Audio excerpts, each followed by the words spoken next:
पुण्यातील मंगळवार पेठेतील महापालिकेच्या कमला नेहरू रुग्णालयातून अतिशय धक्कादायक अशी बातमी ही काही वेळापूर्वी समोर आली।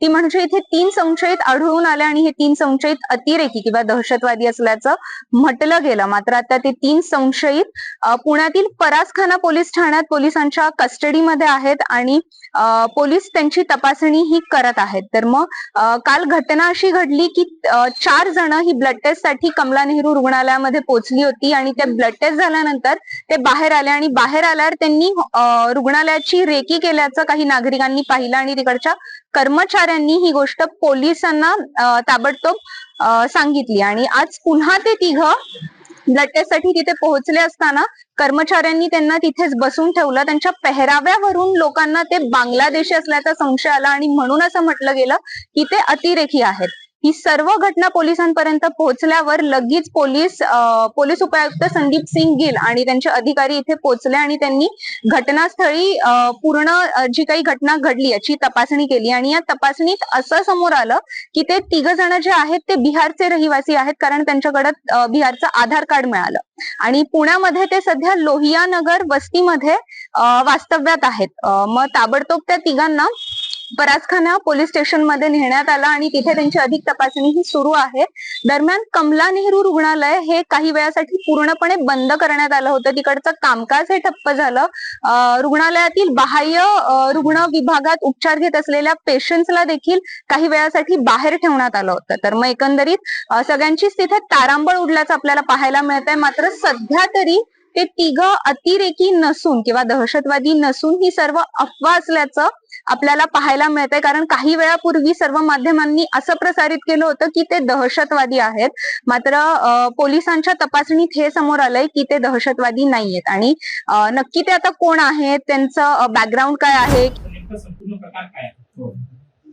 त्या प्रकरणात असं आहे की काल संध्याकाळी एका इसमाने एक सोशल मीडियावर काही फोटोज आणि एक मेसेज टाकला होता की अशा प्रकारे त्यांना वाटत होता की जे परदेशी नागरिक आहेत, दुसऱ्या देशाचे काही नागरिक आहेत, ते तिथे अनऑथराइज्ड पद्धतीने फिरत होते, त्यांनी काही भाषा तसे प्रकारची असा त्याचा काही संशय होता। ते संशय असल्यामुळे त्यांनी ते पोलिसांना पण ते फोटो आणि मेसेज पाठवला आणि ते साधारण जे व्हॉट्सअप ग्रुप्स वगैरे आहे तिथे पण ते मेसेज फिरला होता आणि मग त्यामधून जे लोक होते आम्ही काल पण ते चेक केला होता आमचे पोलीस स्टेशनने की अशा प्रकारच्या काही कोणी संशयित व्यक्ती आजूबाजू आहे किंवा कसे।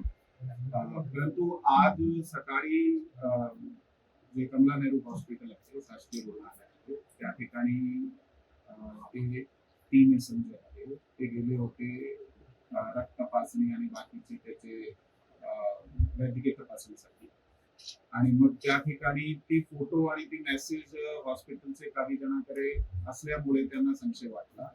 त्या संशय असल्यामुळे ते फोटो वगैरे त्यांनी मॅच करून पाहिली तर त्या लोकांना त्यांनी त्यावेळी आपल्याकडे बसून घेऊन पोलिसाला इन्फॉर्म केला की असे प्रकारचे व्यक्ती आमच्याकडे आलेले आहेत, त्याच्या काहीतरी फोटो वगैरे मधून ते त्यांना पाहिला ते संशय वाटत होता।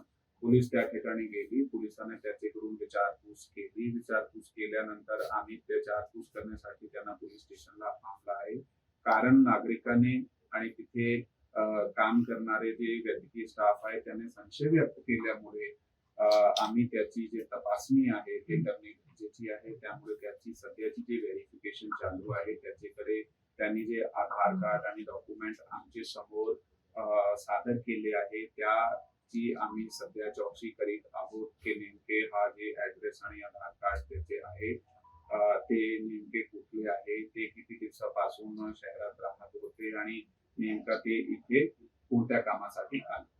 सर, काल आपण संशयित म्हणून फोटो केले होते, ते नेमके कुठल्या बेसवर केले होते, आपण त्यावर संशय का?